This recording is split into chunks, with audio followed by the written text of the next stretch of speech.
Tayo ng sinigang na baboy. Ayan, may ginisa na ba siya ng bawang, sibuyas, kamatis. Right? Kasi yan, pinakukuluan lang siya sa ganyang patas.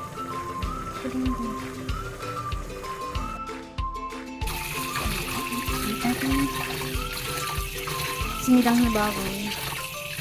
Pakuluan lang po siya hanggang sa lumambot at lumabas yung patas ng kamatis.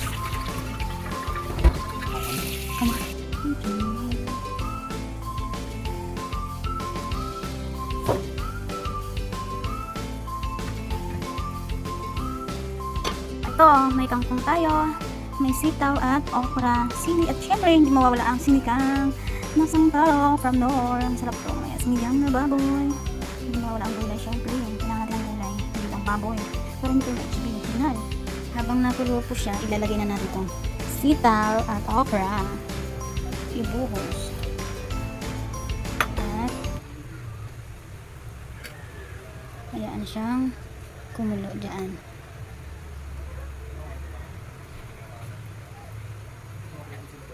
At syempre, hindi mawawala ang sinigang. Sinigang sa sampalok. Ibubuhos na natin to. Wait for a while. Ayan na po ang Nor's sinigang. Ibubuhos na natin. Para may asim at sumasabay sa pagkulo.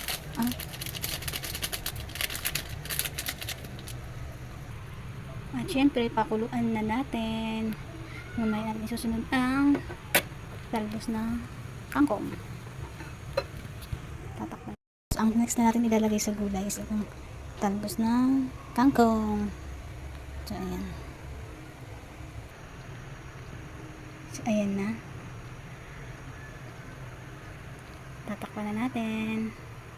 Papakuluan ng saglit.